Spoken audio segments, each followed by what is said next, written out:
Hello everyone, कैसे हैं आप लोग। आई होप आप सभी अच्छे ही होंगे। तो आज हम मॉक टेस्ट 230 लेके आए हैं और ये मैथ से संबंधित होंगे। तो आज हम मैथ के प्रत्येक टॉपिक से एक प्रश्न को लेके आए हैं जो आपके एग्जाम के लिए बहुत ही ज़्यादा हेल्पफुल होंगे और प्रत्येक प्रश्नों को बिल्कुल बेसिक से और कॉन्सेप्ट के साथ बताएंगे। तो आप लोग वीडियो के अंत तक बने रहिएगा। तो चलिए शुरू करते हैं आज की इस सेशन। पहला प्रश्न है, पहले प्रश्न को हम पढ़ देते हैं। एक कार्यक्रम में 500 अतिथि हैं जिनमें से 28% पुरुष हैं, 64% महिलाएं हैं और शेष बच्चे हैं। तो कार्यक्रम में बच्चों की कुल संख्या कितनी है वो आपको बताना है। देखिए, एक कार्यक्रम में कुल कितने अतिथि हैं? 500 है। 500 में पुरुष कितने हैं? पुरुष हैं 28%। महिलाएं कितने हैं? 64%। कहता शेष बच्चे हैं, तो बच्चा कितना परसेंट होगा? कोई बच्चे अपने आप में 100% होता है कि नहीं होता है? होता है। तो जिसमें से 28% पुरुष है, 64% महिलाएं हैं, तो कोई बच्चे अपने आप में 100% होता है। 100 में से पुरुष 28 और महिला 64, तो 8 4 12 और 6 2 8 1 9, यानी कि 92% ये दोनों आ गया, पुरुष और महिला में। तो 100% को बच्चे अपने आप में होता है, तो 100% में 92% तो पुरुष और महिला ही हो गया। तो बच्चा कितना परसेंट होगा? 100 में 92 घटा तो 8%, तो बच्चा कितना होगा? 8%। समझ रहे हैं ना? बिल्कुल आसान से। पुरुष कहा था 28%, पुरुष 28%, महिलाएं 64% और शेष बच्चा कितना? 8%। तभी इन तीनों को जोड़ेगा तो 100% हो जाएगा। मुझे इसी को समझाना था। इसको हम हटा देते हैं यहाँ से। 8 कहाँ से आया वो हम यहाँ पे लिख के बता दिए। अब प्रश्न में बोला गया है कि बच्चों की कुल संख्या कितनी है। तो देख लीजिए, टोटल अतिथि कितने हैं कार्यक्रम में? 500 है। 500 अतिथि हैं जिनमें से आपको बच्चा की संख्या निकालना है। तो बच्चा का परसेंट कितना? 8%। तो 500 का 8% निकाल लीजिए। तो 500 का 8% निकालेगा तो 2 0 से 2 0 खत्म, 8 5 40। तो उस कार्यक्रम में बच्चों की संख्या कितनी है? 40 है। तो इसका आंसर क्या हो जाएगा? ऑप्शन डी इसका करेक्ट आंसर हो जाएगा। आई होप आप ये प्रश्न को समझ गए होंगे। अब बढ़ते हैं अगले प्रश्न की ओर। प्रश्न है, एक पुलिसकर्मी 200 मीटर की दूरी पर एक चोर को देखता है। एक पुलिसकर्मी है और 200 मीटर की दूरी पर एक चोर को देखता है, ठीक है, और उसका पीछा करना शुरू कर देता है। यानी कि मान के चलिए यहाँ पे चोर है,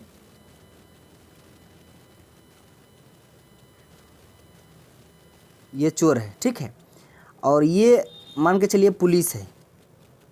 इसका हम क्या बना दिए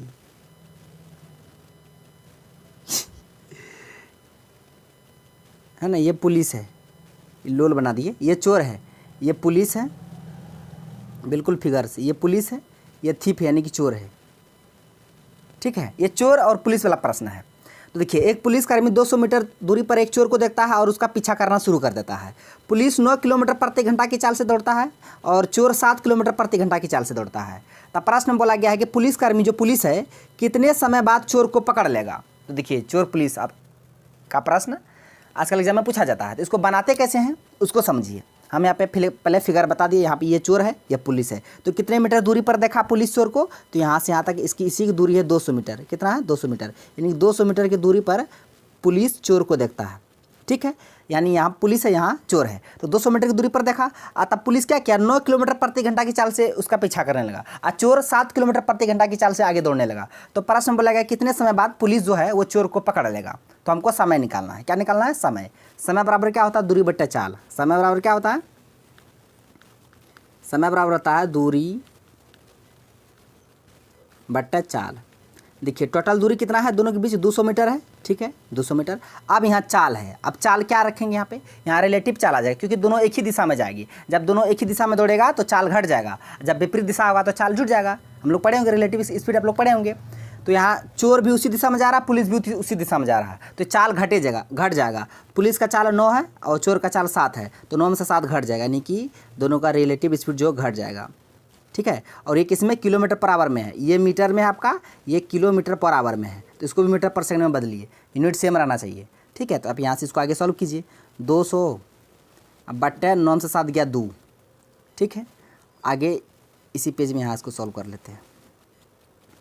तो यहाँ 200 हो जाएगा बट्टे 2, ये 2 किलोमीटर पर आवर में है। इसको मीटर पर सेकंड में बदलने क्या करना पड़ेगा? 5/18 गुना करना पड़ेगा, 5/18 गुना करना पड़ेगा, ठीक है।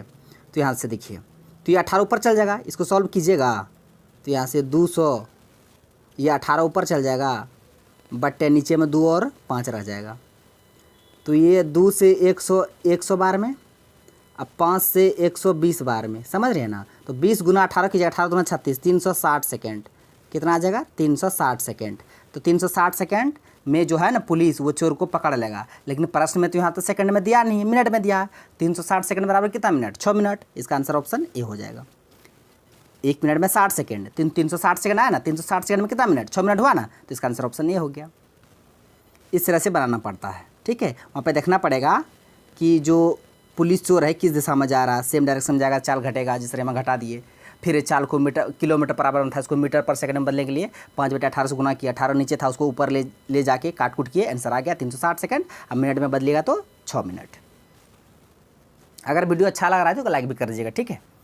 प्रश्न है, एक कंटेनर में 25 लीटर दूध है। सारे प्रश्न प्रीवियस ईयर में पूछा गया है किसी न किसी एग्जाम में। अब बहुत ज़्यादा इंपॉर्टेंट है, इसलिए प्रत्येक प्रश्नों को हम चाहते हैं कि आप लोग बनाने सीखिए। इसका क्या ट्रिक है, कैसे बनते हैं, वो सब आपको समझना पड़ेगा। जो भी हम यहाँ फॉर्मूला बताएंगे उसे भी आप नोट कर लीजिएगा। प्रश्न ये बहुत ज़्यादा इंपॉर्टेंट, इसको हम पढ़ देते हैं कि एक कंटेनर में 25 लीटर दूध है। एक कंटेनर में कितने दूध हैं? 25 लीटर है। इस कंटेनर में 5 लीटर दूध निकाल लिया जाता है। 25 लीटर दूध है, कंटेनर में कुल दूध 25 लीटर है। 5 लीटर दूध निकाल लिया जाता है और पानी से बदल दिया जाता है। यानी जितना लीटर दूध निकाला उतना पानी डाल दिया। 5 लीटर दूध निकाला, उसके बदले 5 लीटर पानी डाल दिया। कहने का ये मतलब हुआ। यह प्रक्रिया 2 बार और दोहराई जाती है। अब बर्तन में कितना दूध बचेगा यह बताना है। प्रश्न बोला गया, मान लीजिए 25 लीटर का बर्तन है। ये 25 लीटर का बर्तन है, इसमें 25 लीटर कितना है? दूध है। इस बर्तन से पहले हम 5 लीटर पानी निकाले, दूध निकाले, फिर इसी की जगह 5 लीटर हम पानी इसमें डाल दिए। 5 लीटर पानी और डाल दिए, या मिल्क। देखिए इसको समझिए, बहुत इंपॉर्टेंट प्रश्न है।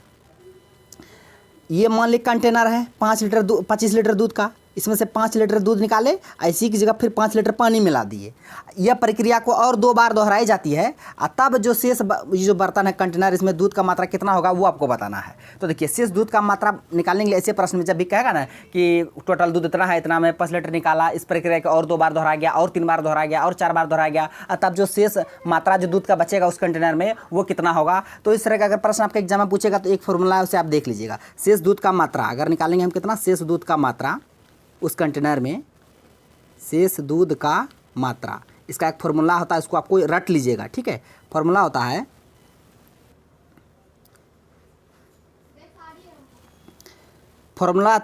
A इंटू 1, फरेज से लिख देते हैं, A इंटू 1 माइनस B/A पर पावर n। ये फॉर्मूला है, इसको आप लोग नोट करके कहीं पे दीवार पे चिपका दीजिए। दूध निकालने डालने पर और इस प्रक्रिया को 2-3 बार और दोहराया जाता है, तब शेष मात्रा जो दूध का है वो कितना होगा, उसको निकालने के लिए फॉर्मूला है शेष दूध का मात्रा। तो A इंटू 1 माइनस B/A पर पावर n। यहाँ पे A क्या है, यहाँ पे टोटल जो दूध है कंटेनर में वहाँ पे A दर्शाएगा। अब B क्या है, जितना निकाला गया वो है, n है जितना बार दोहराया गया उस प्रक्रिया वो n है। ऐसी फॉर्मूला पे आप बैठाइए, ठीक है। तो देखिए टोटल दूध कितना है, 25 लीटर। तो A जहाँ है वहाँ 25, यहाँ A है तो यहाँ 25 रखिए, इंटू 1 माइनस B, कितना निकाला गया, कितना लीटर, 25 लीटर कंटेनर में 5 लीटर निकाला गया, तो B की जगह 5 रखना है, बटा फिर A है, A की जगह 25 रखना है। अब यहाँ n की जगह क्या रखेंगे वो आपको सोचना पड़ेगा। देखिए ये प्रक्रिया कितना बार हुआ है, पहली बार 5 लीटर निकाला है, 5 लीटर डाला, एक बार यहाँ हो गया। अब फिर कहा था कि ये प्रक्रिया और 2 बार दोहराया गया, नहीं एक बार पहले हुआ 2 बार अब हुआ, 2 1 3 बार हुआ। टोटल प्रक्रिया कितना बार हुआ, डालने निकालने वाला 3 बार, तो वहाँ पावर 3 रखना है। बस इसी को आपको सॉल्व कर लेना और कुछ नहीं करना है। तो एक नया हम पेज ले लेते हैं, क्या था, 25 इंटू 1 माइनस 5/25 पर पावर 3, यही था। ये बार बार कहाँ से आ जाता है। अब काट कूट कीजिए, 5 कम 5, 5 25, ठीक है। अब देखिए इसको सॉल्व कीजिएगा, यहाँ कितना आ जाएगा, क्योंकि पूरा सॉल्व बताइए देते हैं बेसिक से एक पॉइंट, फिर कहिएगा ये कहाँ से आ गया, ये कहाँ से आ गया, ठीक है। इसको आगे सॉल्व कीजिएगा तो यहाँ 5 कम 5, 5 में से गया 4/5 का क्यूब, ठीक है। इसको आगे सॉल्व कीजिए, 25 गुना 4 का क्यूब कितना होता है 64, 5 का क्यूब कितना होता है 125। अब 5 से 125 5 बार में, यानी कि 64/5, 64/5, 64/5। इसको भाग कीजिएगा तो 12 पंचे 60, 4 5 8 40, यानी कि 12.8 लीटर दूध बचेगा शेष उस कंटेनर में। तो इसका आंसर क्या हो जाएगा, इसका आंसर ऑप्शन डी। देखिए था थोड़ा लंबा प्रश्न, लेकिन वही जो फॉर्मूला मेन था उसको हमको समझाना था, इसलिए उतना टाइम लगा। अगर आप फॉर्मूला जानते होंगे तुरंत बैठा तुरंत आंसर निकाल लेते, ठीक है। तो वही 25 लीटर दूध था, 5 लीटर निकाला, फिर 5 लीटर उसके जगह पानी डाला, ये प्रक्रिया 2 और बार दोहरा गया, तब कहता शेष मात्रा के दूध का कितना होगा, 12.8 लीटर। कैसे हुआ ये फॉर्मूला आप याद रखिएगा, जहाँ पे ए टोटल दूध को दर्शाएगा, बी कितना निकालें वो दर्शाएगा, एन कितना बार प्रक्रिया को आप लोग किए हैं वो दर्शाएगा। तो इसी तरह से बनाइएगा। अब चलते हैं अगले प्रश्न की ओर। प्रश्न है, दो संख्याएं 6:5 के अनुपात में है, यदि उनका एचसीएफ 3 है तो दोनों का एलसीएम कितना होगा। दो संख्याएं 6:5 के अनुपात में है, दोनों का एचसीएफ 3 है, तो यहाँ देखिए 6 और 5 का एचसीएफ कितना होता है, 1 होता है। ये दोनों में कॉमन एचसीएफ क्या होता है, दोनों से हम कॉमन, तो 6 और 5 में कॉमन आपको क्या दिख रहा है, 1 दिख रहा है ना, 1, यानी यहाँ से एचसीएफ इन दोनों का क्या 1 हो जाएगा। तो यही 1 यूनिट का वैल्यू आपको कितना दिया है एचसीएफ, लेकिन कितना 3, 1 यूनिट का वैल्यू 3, तो 6 यूनिट का वैल्यू 18, 5 यूनिट का वैल्यू 5 या 15। अब कहता है दोनों संख्या के एलसीएम, और ये 18 और 15 इन्हीं का आपको एलसीएम निकालना। 18 और 15 का एलसीएम कितना होता है, 18 5 90, 15 6 90, तो 90 हो जाएगा। इसका आंसर ऑप्शन डी हो जाएगा। आसान था ये। हाँ, तो 18 15 का एलसीएम कितना होगा, 90, तो इसका आंसर क्या हो जाएगा, ऑप्शन डी। अब बढ़ते हैं अगले प्रश्न की ओर। प्रश्न है, 450 पुरुष एक अपार्टमेंट का निर्माण 20 दिनों में करता है, तो 30 दिनों में कितने पुरुष मिलकर उस अपार्टमेंट को करेगा। आसान है, 450 पुरुष है, कितने दिनों में किया, 20 दिनों में किया। फिर कहता 30 दिन में कितना पुरुष करेगा, तो एक्स पुरुष, ये एक्स का वैल्यू निकालना है आपको। 30 से ये कितना बार में कटेगा, 5 बार में, अब 5 गुना 20, 20 पंचे 100, एक्स का वैल्यू कितना 100। इसका आंसर ऑप्शन 100 हो जाएगा। रुकिए रुकिए रुकिए, 15 बार में कटेगा ना ये, रुकिए रुकिए रुकिए रुकिए रुकिए, ये 0 से 0 खत्म, और 3 से 45 15, वही तो 15 बार में, 15 गुना 20, 15 गुना 30, 300, एक्स का वैल्यू कितना है 300, तो 300 पुरुष लगेंगे। इसका आंसर ऑप्शन ए हो जाएगा। प्रश्न ये बहुत ज़्यादा इंपॉर्टेंट है। ए प्लस बी का मान दिया है, ए बी का मान दिया है, तो यहाँ पे ए पर पावर 4 प्लस बी पर पावर 4 का मान निकालना है। तो देखिए क्या दिया है, ए प्लस बी का मान 11 दिया है। बिल्कुल आराम से देखिए ऐसे प्रश्न कैसे बनते हैं। इसका वैल्यू क्या 11 दिया है, हम दोनों तरफ स्क्वायर कर देते हैं, ठीक है। तो यहाँ पे हो जाएगा A square plus B square plus 2ab बराबर 11 स्क्वायर 121। तो यहाँ A square plus B square plus 2 गुना ए बी का मान यहाँ देखिए 35 दिया हुआ था, ए बी को 35 रखेंगे बराबर 121। फिर यहाँ A square plus B square plus 35 गुना 70, इधर प्लस में 70 हो जाएगा, उधर जाएगा तो माइनस में 70, यहीं पे हम भेज देते, बार बार कहा है कि ये प्रोसेस को दोहराएंगे। तो 121 इधर प्लस में इधर माइनस में 70, तो 121 में 70 घटेगा 1, 12 में 7 गया 5, यानी यहाँ A square plus B square का मान कितना आ गया 51 आ गया। हमको लेकिन चाहिए ए पर पावर 4 प्लस बी पर पावर 4, तो हम ए स्क्वायर प्लस बी स्क्वायर इसका भी स्क्वायर कर देंगे, तो ए पर पावर 4 प्लस बी पर पावर 4 आ जाएगा ना। यानी हम कहने का मतलब क्या हुआ, यहाँ मान निकाले हैं ना, ए स्क्वायर प्लस बी स्क्वायर का मान कितना निकाले हैं, 51 निकाले हैं ना, तो हम इसका स्क्वायर कर देते हैं। इसका अगर स्क्वायर करेंगे इधर भी इसका स्क्वायर करना पड़ेगा। अब देखिए इसका स्क्वायर कीजिएगा तो ए पर पावर 4 प्लस बी पर पावर 4 प्लस 2ab, यानी एक मान है ए स्क्वायर, बी का मान बी स्क्वायर बराबर 51 का स्क्वायर कितना होता है, 51 का स्क्वायर होता है 2601, कितना होता है 2601। तो यहाँ पर ए पर पावर 4 प्लस बी पर पावर 4 प्लस 2 गुना ए स्क्वायर बी स्क्वायर, लेकिन ए बी का मान कितना है 35 है ना, तो यहाँ 35 का स्क्वायर हो जाएगा। इसको समझिएगा बराबर 2601, ठीक है। तो अब यहाँ पर ए पर पावर 4 प्लस बी पर पावर 4 बराबर 2601, यहाँ 35 का स्क्वायर कितना होता है, रुकिए यहाँ पे एक और लाइन कर देते हैं, फिर ना तो आप समझिएगा नहीं, प्लस 2 गुना 35 का स्क्वायर होता है 1225, कितना होता है 1225 बराबर 2601। देखिए किसे बनता है ऐसे प्रश्न, ए पर पावर 4 प्लस बी पर पावर 4 प्लस क्या था 1225, 2 गुना कितना होगा 12 गुना 24, 2450 बराबर 2601। तो ए पर पावर 4 प्लस बी पर पावर 4 बराबर 2601, प्लस में उधर जाता माइनस में 2450 घट जाएगा 1, 10 में से 5 गया 5, यहाँ बचा 5 में 4 गया 1, खत्म। यानी कि ए पर पावर 4 प्लस बी पर पावर 4 का वैल्यू कितना आ गया 151, यही आपको निकालना था। तो इसका आंसर क्या हो गया, ऑप्शन ए। देखिए प्रश्न कैसे बना, तो यही है, बनते बनते होगा। तो आप लोग भी फार्मूला सबको याद रखिएगा, बस बैठा दीजिएगा, आगे मान निकलते जाएगा। बस वही हम फार्मूला पे ही बैठाए, 3 पेज हो गया। प्रश्न है, एक वस्तु पर 15% 12% का क्रमागत छूट है, वो कल छूट क्या हुआ है? 15 + 12 माइनस 15 × 12/100। ये तो आप लोग फार्मूला पढ़े होंगे, ये भी वाला फार्मूला। 15 12 507 1 2 507 27 माइनस काट कूट कीजिए, या 15 × 12 कीजिएगा तो 180/100, यहाँ 0 0 खत्म, 10 से भागा दीजिएगा 1.8 जाएगा, 27.1.8 घटाइएगा तो कितना बचेगा?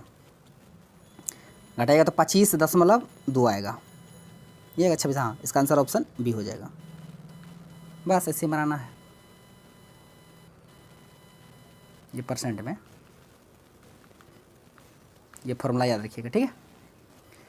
प्रश्न ये 15 वस्तुओं मतलब 15 संतरों का विक्रय मूल्य 19 संतरों के क्रय मूल्य के बराबर है। देखिए कहने का मतलब क्या हुआ, वीडियो बड़ा बन रहा है। 15 संतरों का एसपी जो है वो 19 संतरों के सीपी के बराबर है, यानी यहाँ से सीपी का मान 15 आ गया, एसपी का मान 19 आ गया, यानी कि सीपी एसपी का अगर रेशियो निकालिएगा ना, यहाँ सीपी का मान कितना हो जाएगा? 15 और एसपी का मान 19। अब कहता है लाभ क्या होगा? 15 का वस्तु 19 में बिक रहा है, तो लाभ कितना हो रहा है? 4 का हो रहा है, किस पे? तो 15 पे गुना 100। इसी को सॉल्व कर लीजिए, सॉल्व कीजिए, कितना आएगा? कितना था? 4/15 गुना 100, ये था ना।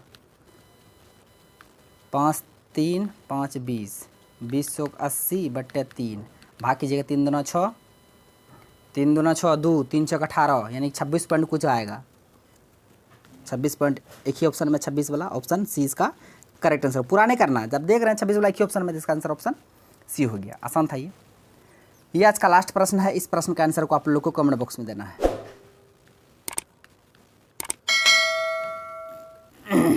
कहाँ देना है? कमेंट बॉक्स में, कि 1 खिलौना 400 रुपये में खरीदा, अब 15% हानि पर बेच दिया, तो मतलब विक्रय मूल्य कितना होगा? जो भी होगा इसका आंसर को आप लोग को कमेंट बॉक्स में देना है, देखते हैं कौन कौन देता है। तो फ्रेंड्स, आज का प्रश्न बस यहीं तक था। सारे प्रश्नों को विद कॉन्सेप्ट के साथ बता दी। आई होप आपको वीडियो पसंद आया होगा। यदि वीडियो पसंद आया तो मेरा वीडियो को लाइक कीजिए तथा मेरा यूट्यूब चैनल कर दीजिए सटा को सब्सक्राइब करिए और बेल आइकन को भी हिट कर दीजिए, ताकि हर एक लेटेस्ट वीडियो का नोटिफिकेशन तुरंत आप तक पहुँच जाए। थैंक्स फॉर वॉचिंग वीडियो, धन्यवाद। हम मिलते हैं नेक्स्ट वीडियो में नेक्स्ट टॉपिक के साथ, तब तक के लिए जय हिंद।